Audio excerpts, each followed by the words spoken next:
Boys and girls, today we're going to be looking at page 29, 29 in your My Turn practice book. So in this book with the blue dot, you're going to look at page 29, 29, 29. Okay? So today we're going to be talking about labels. So if we look at the top of the page, we see the word labels. What are labels? Labels are words or phrases that name people or things shown in a picture or a photograph. These are pictures.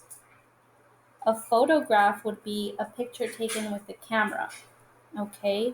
These are drawn. A photograph is taken with the camera. So we have pictures and photographs. Labels are words or phrases that name things in the pictures or the photographs. For example, here we have a bat, and the label is pointing at the wing to let us know that this is a bat's wing. And then over here we have a fish, but the label says fin, and it's pointing at the fish's fin. And that's to let us know that this part of the fish is called a fin. And here we have a chick, and the label is fuzz. And it has arrows pointing to the chick's fuzz to let us know that that's fuzz. So in the story that we read about tadpoles, there were some labels also. Okay, so we see some labels in the book that we read today about tadpoles. So this right here is called a label, and we're looking at a photograph now because this was a real picture taken, right? So the arrows are pointing to the animals, and the label says tadpoles to let us know that these little guys are called tadpoles. I also see a label here on the toad. This one is letting us know that this is a toad, and the little arrow is pointing to the bumps, and it says bump. So it lets us know that these little things on the toad are called bumps. And then we have a picture, and if we just looked at the picture, we might be like, what is that? We don't know. So the label helps us understand what's in the picture. It says frog, egg, blob. Ah, now I know that this picture is of a frog, egg, blob. Okay, and this picture is pointing to the frog embryo. So it has the little arrow pointing so that we know where the embryo is. And then we have an arrow pointing to the egg so that we know that this is the frog egg. Then in this photograph, we have the label algae, and it's pointing at these plants that grow in water. So we know, if we looked at the picture without the label, we might be like, what is that? I don't know. But now that I see the label, I know that that's algae. And I believe those are all the labels we have in the story. Okay, those are called labels. So now our directions on our page say, look at the pictures, read the labels, then use the labels to complete the sentences. The bat has a, what does our label say? What does the bat have? You're going to write it right here. And then it says, the fish has a, the fish has a, fill in the blank. What goes there? The chick, ooh, look at chick has, what does the chick have?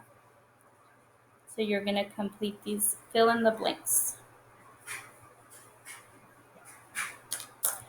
Okay, when you're all done with that, we're going to turn our page over to the back side. On page 30, 30, right behind the page we were on. So now we're going to work on some writing. Okay, so remember we've talked about, it says read the draft model. And I've told you before that writers sometimes write the same thing many times. And every time they rewrite it, they fix something. Okay, those are called drafts. Every time they rewrite it to fix something, it's a new draft. So here we have one draft. Now we're going to fix it to write a second draft. It says read the draft model. Use the questions to help you add describing details. Draft model. Tim is, you read it with me, the class pet.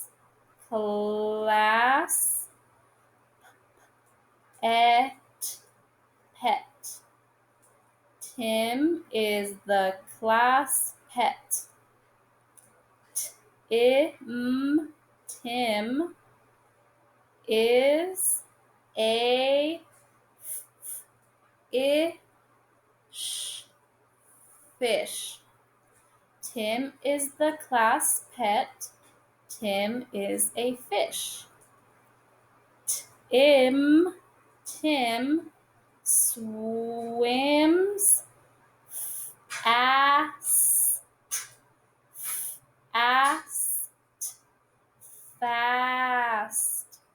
Tim swims fast.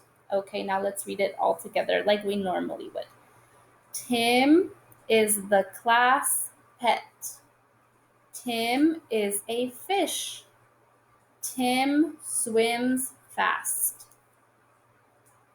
So our question says, what animal is the writing about? What animal is our writing talking about? So go ahead and write your answer right here, right next to it. What animal is it talking about? Let's read it one more time. Tim is the class pet. Tim is a fish. Tim swims fast. So what animal are we talking about?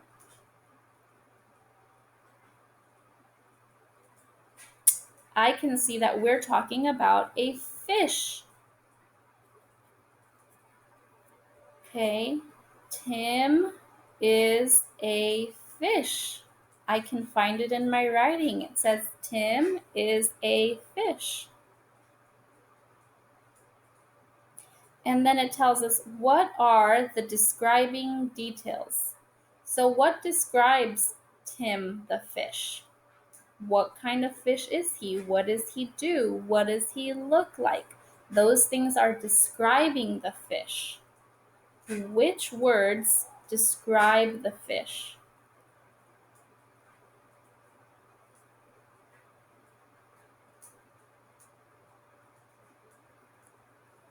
Okay, I see that Tim swims fast.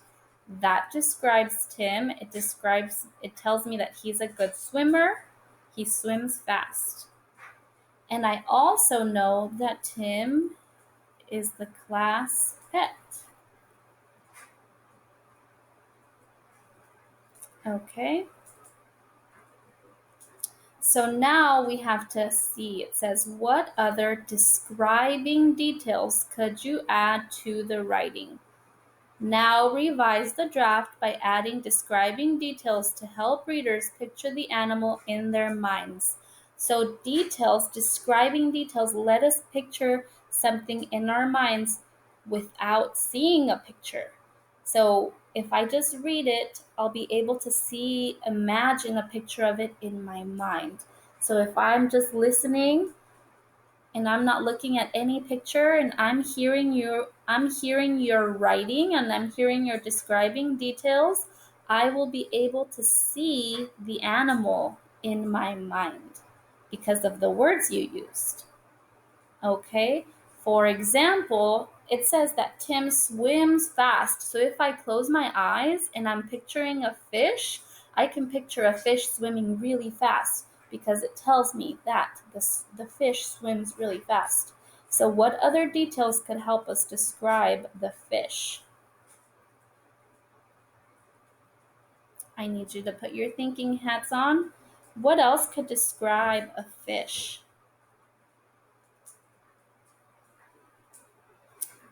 Those of you who have fishes as your pets, think about it. What other words describe your fish? What other words help us picture what the fish looks like?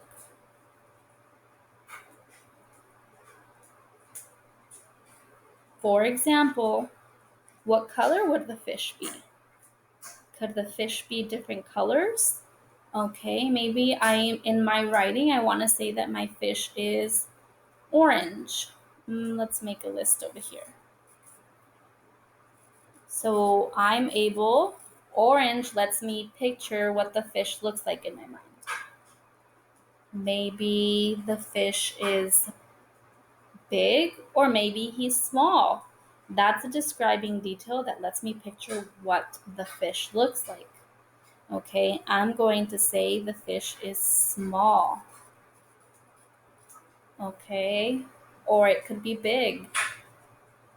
What does the fish feel like?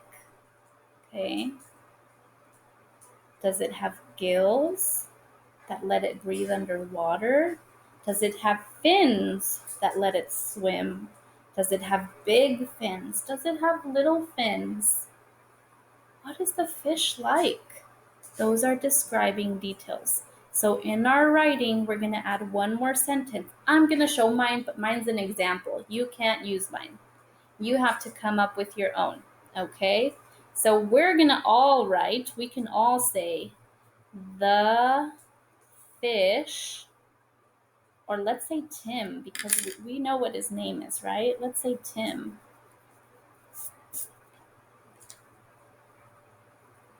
Tim. Tim.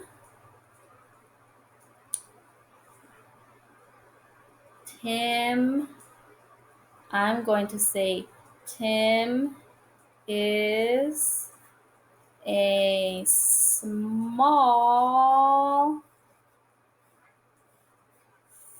fish.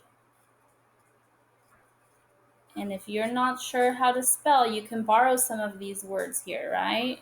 If you don't know how to spell fish, you can look up at your writing. If you don't know how to spell Tim, you can look up at your writing. Tim is a small fish. You, my friends, are going to come up with your own sentence about Tim.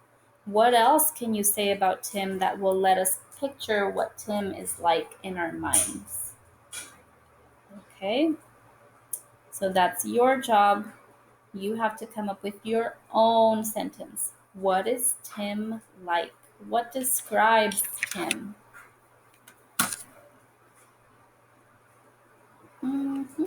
Think about it.